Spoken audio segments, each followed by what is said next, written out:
back for another video. We're looking at increasing and decreasing functions with calculus. So when we're increasing and decreasing with calculus, we're looking for when the curve is increasing and when it's decreasing. And one skill that we use that is finding the gradient. And we know that the gradient in calculus is found by finding the derivative. But before we get to that, let's look at what we mean by increasing and decreasing. So we can tell by looking at this section of the graph that it has an increasing gradient. Where at this section here, it's decreasing, and then again, we're increasing. So we have a graph where we're increasing, we're decreasing, and we're increasing again. To help us work out this, we have to find the gradient of that curve at that certain point. So to find when something is increasing or decreasing,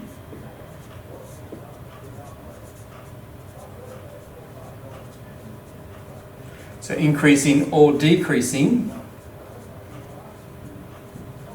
we have to find the derivative. So we find f of x. That's going to give us that gradient. If f of x is greater than 0, then we're increasing. If f of x is less than 0, then we're decreasing. Working with these kind of points of view in association with the graph will help us work out where particular parts of the function are increasing and decreasing. That works particularly well when you have the graph, but when you don't have the graph, you've got to rely on something else that you've learned before, which is the sign diagrams. And we use the sign diagrams by finding the roots of these types of equations and working out what our critical points are there, then working out where it's increasing and when it's decreasing.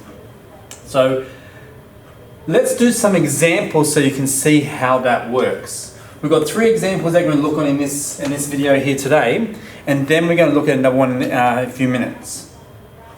So let's do the first one. We've got f of x is equal to x squared plus 6x.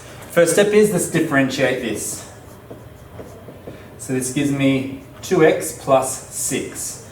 Now one thing that I like to do in this a lot is I like to try and simplify it down even further. And the reason why is when you get to questions that involve quotients, having that simplified version helps you to actually solve that question in terms of finding its roots. So in this case, we can rewrite this here as 2x plus 3. And that now tells us that we've got one of our root bases. So therefore, x plus 3 is equal to 0. So our critical point is when x is equal to negative 3. When I talk about critical points, I'm talking about the point on that sign diagram, which is the point where we're trying to work out is it increasing before or after, or decreasing before or after, or increasing and increasing. So we've got this part of this function here. We've differentiated. We're now going to put in that as our critical point. We draw our sign diagram. Now just note, whenever we're doing these kind of informations, we're not sketching the graph. We're checking from all our information from the derivatives to tell us that that certain point in the function is increasing or decreasing. So, negative 3 is our critical point. We now just choose a number that is greater than negative 3, and if it's less than 0, the answer, it's negative. If it's greater than 0, it's positive according to what we've got this here. So let's just choose a number. Let's choose when x equals 0, because it's less than negative 3. And we can plug that in here nice and easily. So here's our derivative. 2 times 0 is 0 plus 6 gives me a positive because it's greater than 0. Now, we have a little shortcut from this, and the shortcut is if we have a single factored or a linear function, in this case a single function, linear or single factored, then these here will alternate. So I don't really need to test this next one because it's single factored plus negative. For the purposes, if we were going to test it, if you weren't convinced by that, let's just do negative when x equals -5. Well, we'd have -10 plus 6 still gives me -6. I'll get that negative. So in this instance here, we can now describe where it's increasing and decreasing. It's increasing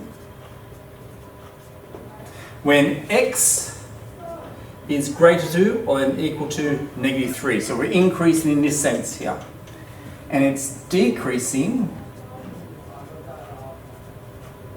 when x is less than or equal to -3. So it associates with what we've got here. It's less than 0, bang, we are decreasing. Greater than 0, we're increasing. And that's as simple as it gets. All right, let's do a second example. All right, example here. Now with some of these functions, you kind of should have an idea of what it looks like. So you know that, okay, I know this function kind of looks like a curve and shape out from the origin. Where if you look at a square up here, you know it's going to be some type of parabola. If you have a cubic, you know you're going to have a cubic. So kind of visualize what you think it looks like, and then when you start doing your sign diagram, you're following and going, that's not what I thought it would look like, maybe I've done something wrong. All right, let's differentiate this. Before we differentiate, let's change it so it's in a position that we can differentiate, get rid of this square root. Now, we get half x, -half. Half minus the 1. Again, I would like to simplify this, and the reason why I'd like to simplify is because I need to find out, because I've got some kind of root here, where it can't exist. Because if we think about the graph itself, and we'll just draw the graph slightly here, this graph is just looking like that.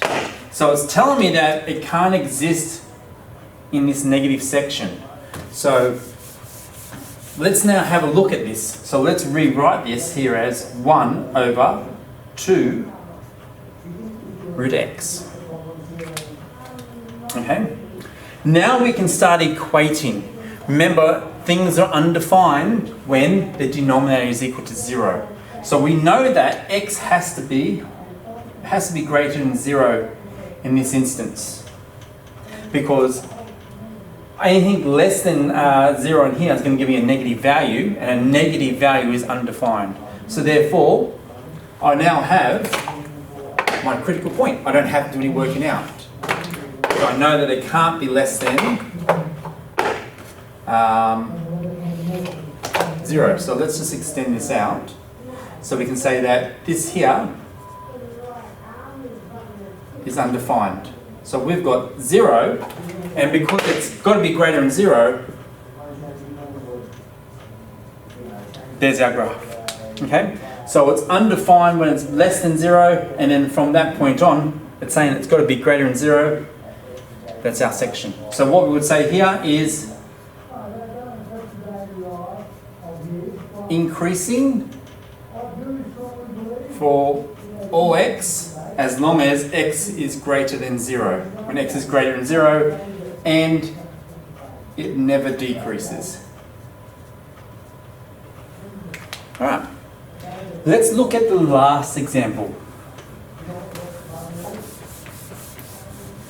The last example is our good old logarithm one.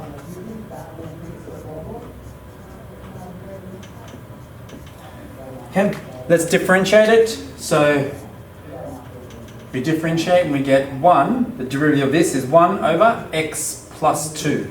We've got some